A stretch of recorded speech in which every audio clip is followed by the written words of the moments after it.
So there's been a lot of controversy recently about how to do meltdowns with fans, and I think we should first look at what Poi calls a meltdown in order to get some insight, and then switch back to fans, because it's going to be much more complicated when you have to maintain a certain strange plane while you're doing it. So with Poi, I start from a crank, and a meltdown looks like this. This is a basic meltdown. You light yourself on fire.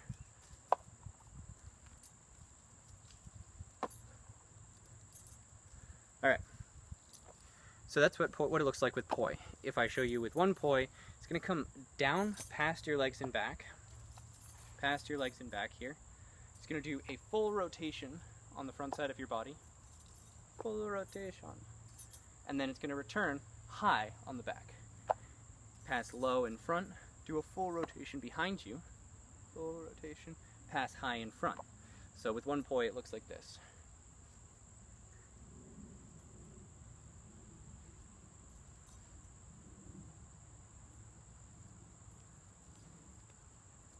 Alright, now the hand motion is going to look like this. Both of them go low, with one of them going behind, one of them going in front. They come up, and they do this rotation, one full beat, behind and in front of your body. They both come high, and they both go low with the other hand in front, and do a full rotation there. Okay, so with fans, there are several ways to do this. And a couple different things have been proposed, but I want to kind of go through everything that I'm aware of and let other people tack on things if they've got more. So firstly, obviously this is in a weird plane. We want the plane to be maintained the whole time, if possible. Or we want some elegant way of changing planes if we have to. So I looked at this and I said, well, what if I use the same hand path? Hand goes down behind. I can do a full rotation here without losing my grip. So, but notice how far my body's turned. You really have to get this in front of you with respect to your audience, you being my audience. So, full rotation there. It returns high behind you, and the thumb side is still leading, thumb side in front, come back to behind you. Here's where it gets tricky and there's a problem. So if you get to this point, your thumb is on your shoulder, you're about to pass the fan behind you like this, you can come out of it, but it requires this really weird position. So you notice how the fan never lost its plane there. And I come back to my starting position. Down behind me, does a rotation in front, up behind me, down in front, comes behind my shoulder, and does this really weird position, really painful position, and comes across. I don't think I ever want to try to perform that. So, especially not with both hands and doing this crazily, I just don't want to do that. So, we look then to ways of switching it. If you will try this with your thumb leading, and for the thumb leading, it works really well going behind you. You can do this beat, you can come out of it to this high point. Great. Somewhere between there and the front beat, we're going to want to switch to pinky side leading, because if you try it, pinky side leading in front, step back a little bit, pinky side leading in front is going to make this beat feel really nice. I don't even have to turn to do that, although I can. And it makes it feel even better if I do turn. So that feels great. But then again, now pinky side is leading and we want thumb side to be leading, so I'm going to have to turn it somehow to the thumb side. So that's what Doodle's video showed, was getting to this point. Thumb side leading, comes back to the side, switch. Pinky side leading, come back to the side. Thumb side leading. To there. And then with two fans, palms out, start, turn one of them down. I like to start behind with my right hand, so I'll turn my right thumb down. Now, when they move this direction, pinky side's going to be leading on my left hand, thumb side's going to be leading on my right hand. Pinky side's going to go in front of me, low. Thumb side's going to go behind me, low. So, like this. They will turn at the same time and come out. So you notice on a meltdown, your arms are going to be an extension at the same time. They're going to go low at the same time. They're going to be out at the same time. Up, the fans at the same time. Out at the same time. Down. And then an extension again. High, high, and there. So I'm going to step back even more and show you this all together. But with that rotation. So here, my right thumb is down, my left thumb is up. Come down to a low point. And here we get high, you gotta be very, very careful to follow which one, to pay attention to which one is going which direction, because losing a rotation up here is very easy. So we come there. Now I'm gonna have to switch both of them.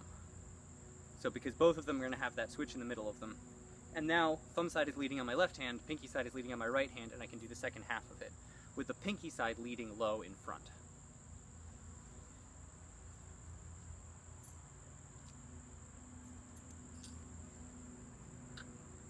There, switch again, and keep going.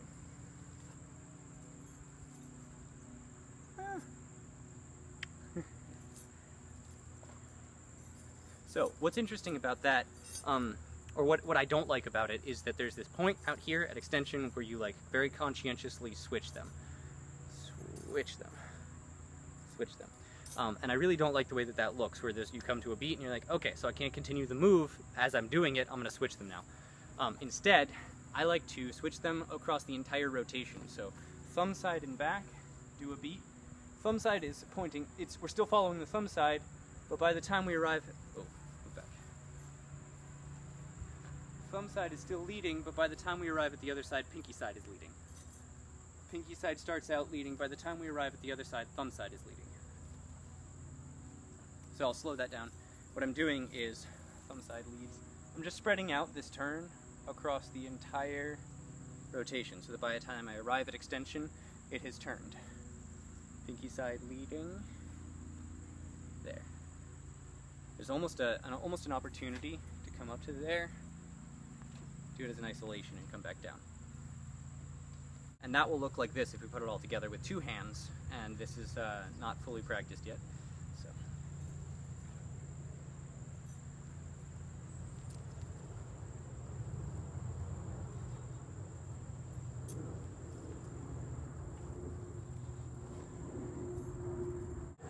So a final thing here, which is actually going to be my favorite way of doing this.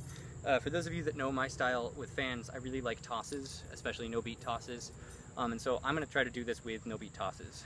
And the basic idea here is that instead of, when you're out here, doing some kind of a rotation like this, this is the goal position, and this is the start position. So you can rotate the fan, or you can rotate your hand, and the result is the same. So if you're doing that at some position like up here, the fan can just continue in its orbit, and you can switch grips with your hand. So, starting here, the back of my hand towards you, I can switch grips and the front of my hand is towards you. The fan never does anything different than it would do anyway. If you do it really well, your audience may not even notice that you're doing it. So, with that rotation, or with that toss, tiny toss, it's not like a huge no-beat toss. You can do no-beat tosses like that and have them be really large. But with this tiny toss, here's what the meltdown will look like. Still thumb side, still behind. Do that extra beat.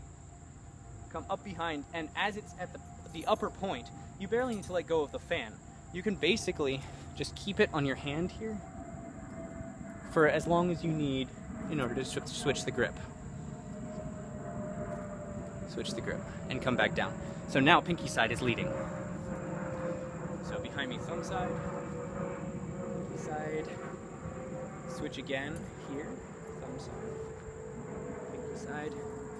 Now there are two directions you can switch here. You're going to need to go this way, which is looking down on it. Your hand is going to rotate clockwise. If you switch the other way, you're going to come down, you're going to end up all twisted here, and it won't work. So if it doesn't work, you just need to switch your grip the other direction. So pinky side here, switch your grip there, and come behind. Alright, with two fans, this is not perfectly polished yet because I only started studying Meltdowns when y'all got crazy about them. We have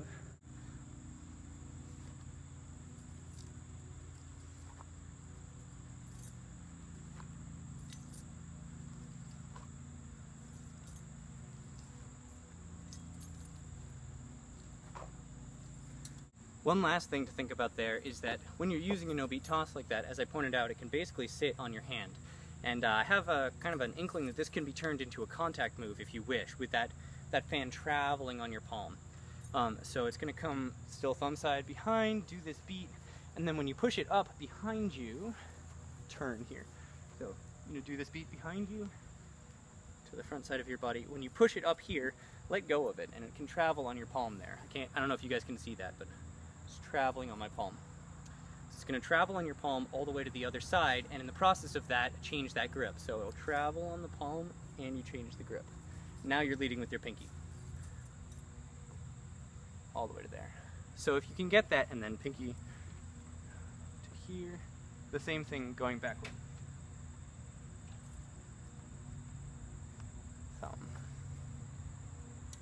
Alright, so if you can get that with both hands, which I haven't yet, then you can do a Meltdown as a full contact move. Thanks for watching. That's all I know about Meltdowns. If you got other ideas, then make a video, post them back, please.